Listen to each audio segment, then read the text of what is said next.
All right, let's get ready because today we're heading way, way down south. We're doing a deep dive into Antarctica. Yeah, it's a continent that I think really captures the imagination, all that ice, the incredible wildlife. But there's just so much more to it than you might think at first. Right, did you know that Antarctica wasn't always a frozen wasteland? Yeah, it's true. Its history is actually as dramatic as the landscapes you see there today. Millions of years ago, Antarctica, believe it or not, was part of a huge supercontinent called Gondwana. Gondwana. Okay. Yes. And instead of these massive glaciers and penguins waddling around, you would have seen, well, lush forests, a pretty temperate climate. They even had dinosaurs roaming around. Dinosaurs in Antarctica. Okay, now I'm really interested. Yeah. But how do we know? Wow. How do we know that something so different existed in a place that's now basically just ice and snow? Fossils. Scientists have found tons of fossils in Antarctica, and they pretty much prove that it had a very different past. I mean, it's hard to imagine, right? But these fossils, they're like remnants of a totally different world, a journey through time. Wow. Okay, so then how did Antarctica go from this temperate paradise to the frozen continent we know today? Well, when Gondwana started breaking apart, Antarctica slowly drifted southward. And as it got more and more isolated, changes in ocean currents and just global climate patterns, they all played their part. It slowly transformed into the icy continent we see today. That's wild. So let's talk about what makes Antarctica so extreme today. I mean, we all know it's famous for being freezing, but how cold does it actually get? Well, the coldest naturally recorded temperature on Earth was measured at the Russian Vostok station in Antarctica. It was a mind-blowing negative 89.2 degrees Celsius. Really? Yeah, to put that in perspective, that's colder than the average temperature on Mars. Wow. I definitely wouldn't want to be caught out there without a really good parka. And I've heard it's also one of the driest places on Earth. How can a continent, covered in ice be considered a desert? Well, it's classified as a polar desert because Antarctica receives very little precipitation. Like, some areas get less than 50 millimeters of precipitation per year, which is actually drier than the Sahara Desert. No way. Yeah. And this dryness, combined with the high elevation and those powerful currents in the Southern Ocean, it creates a climate that's unlike anywhere else on the planet. Okay, so extreme cold, extreme dryness. What else should we know about Antarctica? Any other surprises? Well, how about the wind? It can get pretty intense down there. The katabatic winds that come down from the polar plateau, they can reach some crazy speeds. Oh, yeah. Yeah, and since they carry very little moisture, they actually contribute to what are called dry The valleys. dry valleys. What are those like? Think of the landscape so dry that it looks kind of like the surface of Mars, just bare rocks shaped by the wind, almost no moisture at all. They're a stark contrast to the icy landscapes we usually picture when we think of Antarctica. That's pretty incredible. It makes you wonder how anything can survive in Mhm. a place like that. We all know about the penguins, but is there really much other life in Antarctica? Oh, there's a surprising amount of life, actually. And not just in the milder coastal areas either. We're talking everything from those iconic emperor penguins to seals, whales, even tiny creatures like tardigrades. Life finds a way even in Antarctica. Tardigrades. Yeah. Those are the microscopic ones, right? Like the wire bears. What are they doing in Antarctica? Oh, they're not just surviving, they're actually thriving. And in some pretty unexpected places too. We're talking deep beneath the ice in those subglacial lakes like Lake Vostok.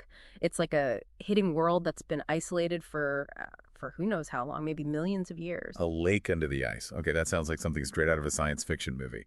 Right. It's amazing we're talking about these extremophiles, these organisms that can survive in environments that would, kill most other life forms. They exist in complete darkness, under immense pressure, in water that's been cut off from the outside world forever. Wow. It really makes you realize how much we still don't know about our own planet. Absolutely. And these discoveries, they really make us rethink what we know about life itself. I mean, if life can exist in these extreme conditions in Antarctica, what does that tell us about the possibility of life on other planets? That's a great question. Okay, so from those tiny creatures under the ice to the emperor penguins out in the harsh winters, life in Antarctica is clearly full of surprises. Mhm. So tell me, how have these creatures adapted to such a challenging environment? Well, let's take the emperor penguins. Their breeding cycle is incredible. It's perfectly timed with the harshest conditions in Antarctica. They actually trek for miles across the ice in the middle of winter to reach their breeding grounds. Then the males huddle together, enduring these freezing temperatures, blizzards, everything, to incubate their eggs. That's some serious dedication. Right. And then you have the tiny invertebrates, the mites and tardigrades. They've evolved some amazing adaptations. Tardigrades, for example, can enter a state of suspended animation. They basically hit the pause button on their metabolism. This allows them to survive being frozen solid, being exposed to radiation, even the vacuum of space. Wow, so they're like nature's ultimate survivors. Exactly. That's amazing. And it's not just the small creatures that have to be tough. What about the bigger animals like the seals and whales? How do they survive? Well, take the Weddell seal. They can dive to unbelievable depths, holding their breath for an incredible amount of time. They've got a special protein in their blood that lets them store more oxygen so they can explore those deep parts of the Southern Ocean hunting for food. It's like this whole perfectly balanced system where everyone has their role to play. Hmm. But sadly, this ecosystem is facing some real challenges, right? We hear a lot about climate change and how it's impacting Antarctica. How is this icy continent being affected by a warming world? You're right. Climate change is the biggest threat facing Antarctica today. The Antarctic ice sheet, it holds about 70% of the world's fresh water, and it's melting at an alarming rate. And this is contributing to rising sea levels globally, which is a huge threat to coastal communities everywhere. So what does that mean for Antarctica's future? What are scientists saying about the long-term effects of these changes? Well, the predictions are definitely concerning. A lot of scientists believe that we could see some really big irreversible changes over the next few decades. The ice sheet melting could lead to whole ice shelves collapsing, and that would just make the sea levels rise even faster, which would have a devastating impact on weather patterns across the globe. It's sobering to think that what happens in Antarctica doesn't just stay there, you know. Yeah. It affects the whole planet. And it's not just climate change, right? There's also pollution and the problem of invasive species. Yeah. What kind of impact are those having on this fragile ecosystem? Yeah, those are major concerns. Pollution from human activities, both in and around Antarctica, is a growing problem. Chemicals, plastics, all kinds of pollutants that can build up in the food chain, harming wildlife and disrupting that delicate balance of the ecosystem. And then there are invasive species that can arrive accidentally or even intentionally. They can outcompete the native species for resources, and that can lead to, a loss of biodiversity and make the ecosystem unstable. It seems like Antarctica is facing a lot of challenges, but I know there's a lot of research and conservation work being done there too. So what steps are being taken to protect this unique environment? Well, you're right. There are a lot of dedicated people and organizations working hard to protect Antarctica. One of the most important is the Antarctic Treaty System, or ATS. It's an international agreement signed by over 50 countries.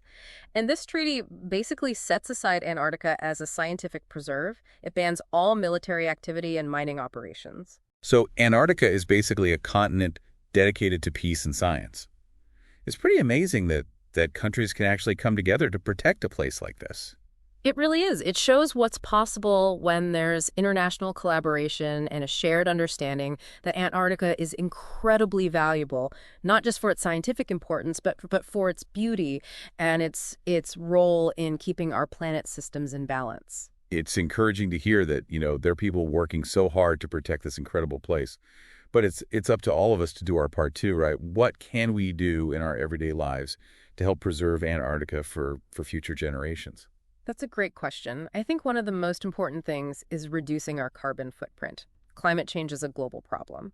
And our actions at home have a direct impact on the balance of that delicate ecosystem in Antarctica. So like driving less, conserving energy, and making more sustainable choices, those things can actually make a difference for Antarctica. Absolutely. Every little bit helps. We can also support organizations that are working to protect Antarctica and just learn more about the threats it's facing. The more we know about it, the more likely we are to care about its future and actually take action. Yeah, it's a reminder that even though Antarctica might seem like a world away, it's actually connected to all of us, and our choices here have an impact there. Okay, so we've talked about the history of Antarctica, its extreme climate, the incredible creatures that live there, and the challenges it faces. What else is there to discover? about this continent? What awaits us as we continue our deep dive? Well, we've really just scratched the surface. There's still so much to learn about the geology of Antarctica, those hidden subglacial lakes, the mysteries of its ancient past. And then there's the human side of things too, the explorers who ventured into the unknown, the scientists who are dedicating their lives to understanding this unique environment, and even the growing number of tourists who are drawn to its beauty and wildlife. That's what makes this deep dive so exciting. This is just the beginning of our Antarctic adventure, and it's an adventure that I think everyone should be a part of. I completely agree. The more we explore and the more we learn about Antarctica, the more we'll come to appreciate its beauty, its fragility, and how important it is to our planet as a whole. And hopefully that'll inspire us to take action to ensure that it's protected for generations to come. Welcome back to our deep dive into Antarctica. Last time we were talking about how important it is to protect this incredible continent. And it's a place that has, well, it's always captured the human imagination, right?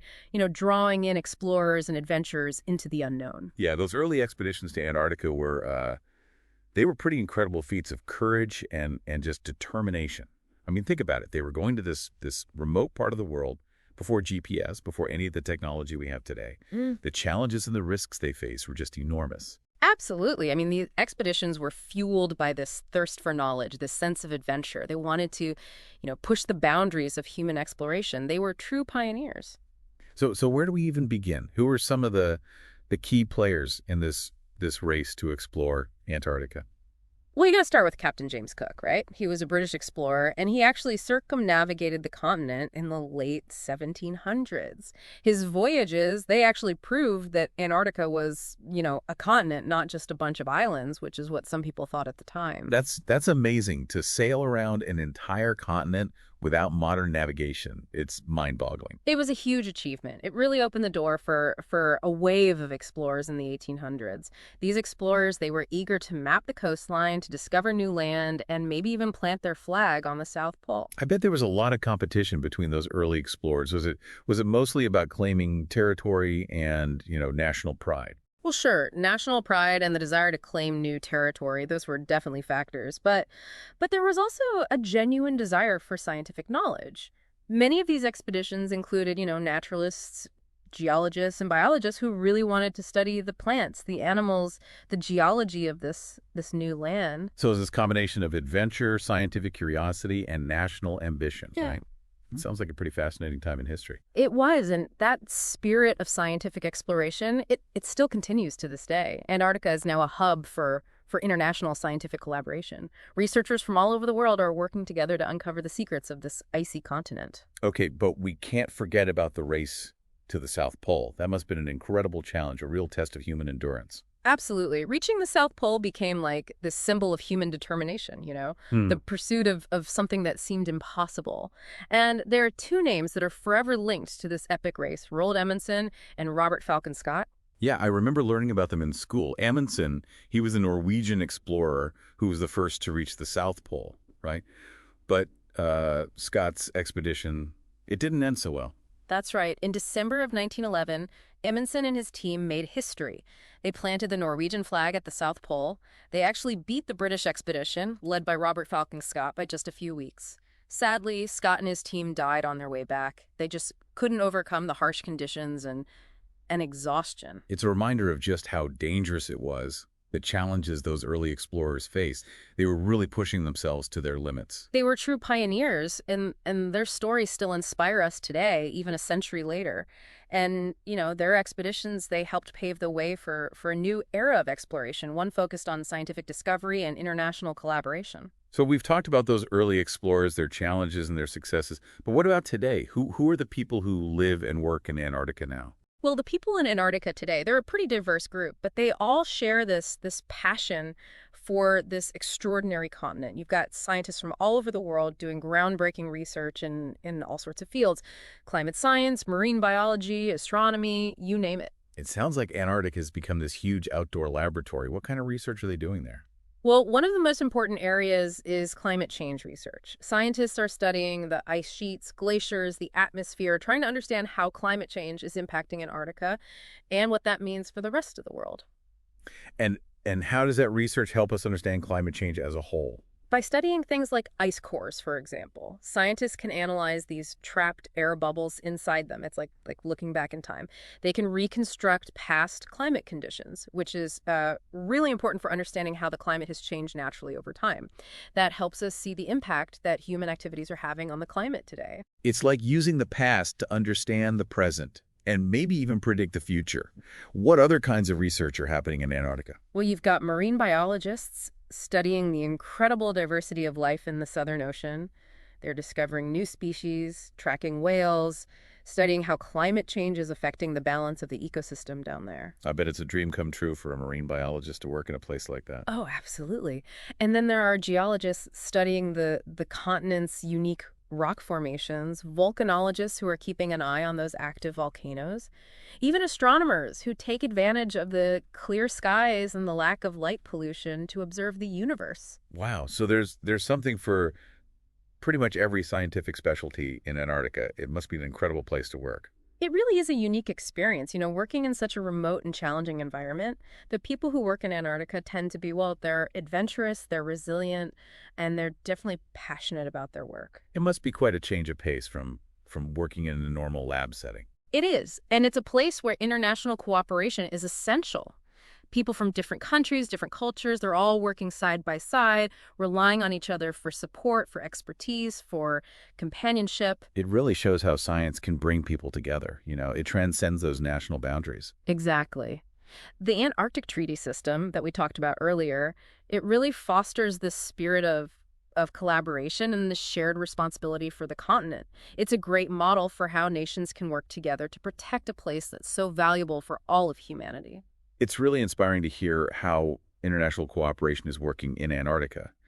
But what about everyday life for the people who live and work there? What's it like to actually call this icy continent home, even if it's, just for a while? Well, life in Antarctica is unlike anywhere else on Earth. It's a place of extremes with long periods of darkness in the winter and then constant daylight in the summer. I bet that messes with people's sleep schedules. How do they adjust to those crazy light cycles?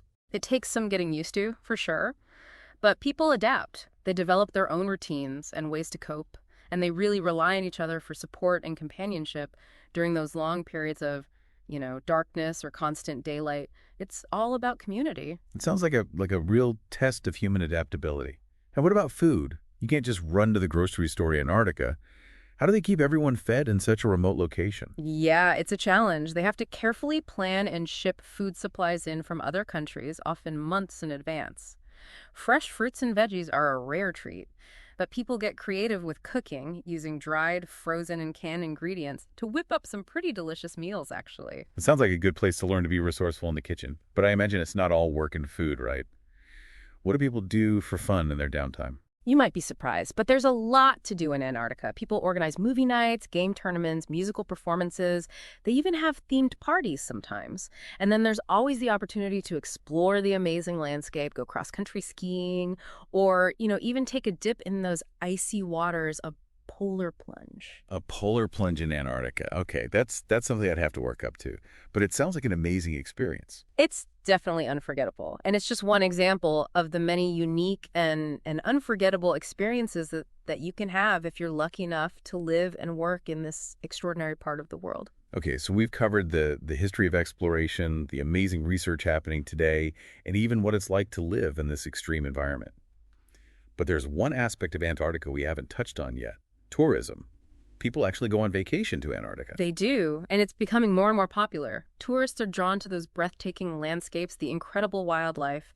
It's a chance to experience a truly unique and unforgettable adventure. Okay, I can definitely see the appeal. Yep. Sign me up for the next expedition. But seriously, what kind of tourism is happening in Antarctica? Well, most tourists arrive by cruise ship. They stop at different points along the coastline, to observe the penguins, seals, and whales. Some even get to kayak among the icebergs or take a scenic flight over that vast ice sheet. That sounds incredible. But I imagine tourism in such a fragile environment comes with certain responsibilities, right? You're absolutely right. The Antarctic Treaty System has really strict guidelines in place to minimize the impact of tourism on the environment. Tourists have to follow certain rules, things like staying a certain distance from the wildlife and disposing of waste properly. So it's all about finding that balance between experiencing this amazing place and making sure that it's protected for the future. Exactly. And that's a challenge we all face, whether we're scientists, tourists, or just, citizens of this planet. We all have a role to play in ensuring that Antarctica stays pristine and protected for future generations. Well said. We've covered a lot in this episode, the history, the science, the challenges facing Antarctica. Yeah. But one question remains, what does the future hold for this icy continent? In the face of climate change and all these other threats, what can we do to ensure that it's protected? We'll tackle those questions in our final segment, exploring the politics of Antarctica and the international efforts to safeguard its future. All right, welcome back to our deep dive into Antarctica. We've journeyed through its past, explored this extreme present, met some pretty amazing creatures, and now it's time to talk about something just as crucial as those glaciers and penguins, and that's the politics of this icy continent. That's right. The politics of Antarctica are unlike anywhere else on Earth. I mean, we're talking about an entire continent that's governed by this idea of international cooperation with scientific ideals at its core. There's this whole web of treaties. It's a really unique experiment in global governance. It sounds fascinating, but also a little complicated. So how does this international cooperation actually work? Is there like an Antarctic president or something? No president. But we do have the Antarctic Treaty System, the ATS. Think of it like a rule book for how countries interact with Antarctica. The main idea is that Antarctica is a scientific preserve. It's free from any territorial claims or military activity. It's all about collaboration, research, and the common good of humanity. So no military bases, no border disputes, no oil drilling. That's a pretty radical concept these days. It is, and it's been surprisingly successful. The ATS has been in place since 1959, and it's done a good job of keeping Antarctica peaceful and, well, pristine. Okay, but I'm still a little unclear on who actually makes the decisions about, what happens in Antarctica. Is there a council of scientists? Yeah. Or maybe a United Nations committee? That's a good question. The decisions are made by the Antarctic Treaty Consultative Meeting. That's the ATCM. And it's made up of representatives from what are called the consultative parties.